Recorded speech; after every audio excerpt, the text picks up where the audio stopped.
kasih dalam nama Yesus. Firman Tuhan pada hari ini yaitu mengenai bentukan Tuhan. Bentukan Tuhan. Saudaraku, Tuhan perlu membentuk kita lebih dahulu supaya kita bisa dipakai Tuhan. Tidak cukup hanya sudah bertobat, sudah menyerahkan diri saja, tetapi kita perlu dibentuk oleh Tuhan, saudara. Minggu yang lalu kita telah melihat mengenai Yusuf. Yusuf dalam perjanjian lama. Yusuf anak Yakub. Tuhan mempunyai maksud yang luar biasa besarnya dalam hidup Yusuf. Dan Tuhan telah menyatakannya kepada Yusuf melalui mimpi. Yusuf pun mengerti bahwasanya mimpi itu dari Tuhan. Dan Yusuf pun tahu bahwasanya dia akan menjadi pemimpin yang besar, di mana orang-orang termasuk saudara-saudaranya menyembah kepadanya.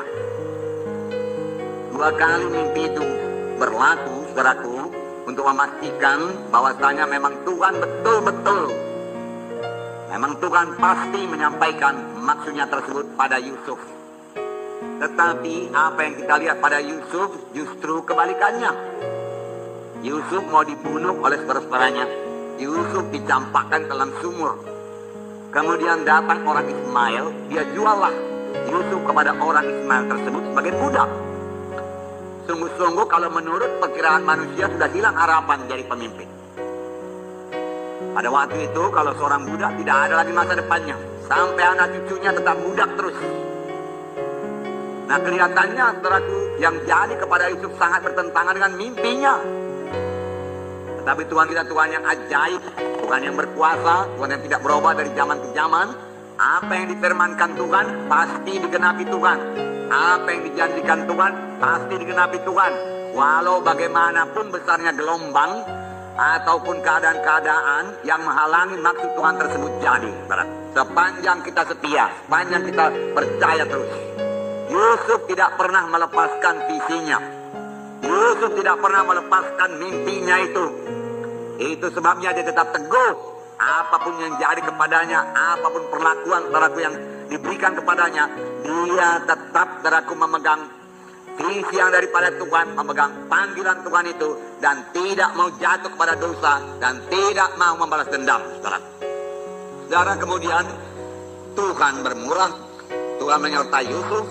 Kemudian Yusuf beroleh keluasan hati dari Potifar yang menjadi tuannya. Yusuf menjadi hambanya. Namun saudaraku, iblis saudaraku belum berhenti bekerja, saudaraku. Dia mau menjatuhkan Yusuf. Dia mau menghancurkan hidup Yusuf melalui istri Potifar yang menggoda Yusuf dari hari ke hari, dari hari ke hari, supaya Yusuf jatuh pada dosa hawa nafsu. Tapi nyata Yusuf teguh, saudaraku. Dia tahu kalau dia sempat jatuh kepada dosa, panggilannya hilang. Dia tidak akan sampai kepada mimpi yang diberikan Tuhan kepadanya. Tuhan sendiri mau menyampaikan mimpi itu.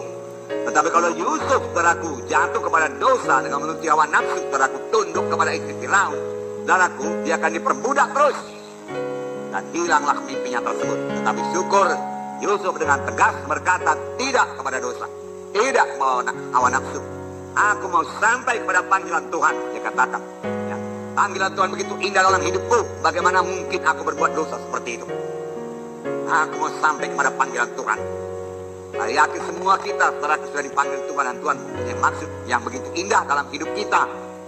Saudaraku, janganlah gagalkan panggilan Tuhan dari pihak kita. Kalau daripada pihak Tuhan, Tuhan pasti menyampaikan maksudnya. Daripada pihak kita, saudaraku, kita kurang menghargakan panggilan Tuhan. Sama sebagaimana Esau kurang menghargakan hak kesulungannya, dan dia jual hak kesulungannya itu dengan sepiring bubur. Dan kemudian dia menangis dengan sangat, saudaraku. Tetapi dia tetap diperhamba oleh Yakub. Dia telah menjual hak kesulungannya itu. Akhirnya dia menangis. Dengan apa dia jual? Murah sekali. Hanya sepiring bubur untuk memuaskan nafsu dagingnya, nafsu laparnya, saudaraku.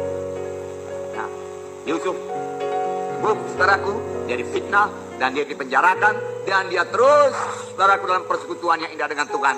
Tidak mau menyimpan kepahitan, tidak mau membalas dendam, saudaraku. Dia tidak pernah menyalahkan Tuhan dan berkata, manalah Tuhan janjimu itu, keadaanku begini Tuhan. Dia tidak pernah. Bagaimana dengan kita, saudara? Ya, kalau kita belum sampai kepada panggilan Tuhan, Tuhan telah memberikan visi kepada kita atau pengertian kepada kita. Bahwasanya kita akan melayani, bawa Injil seluruh Indonesia ini, saudaraku.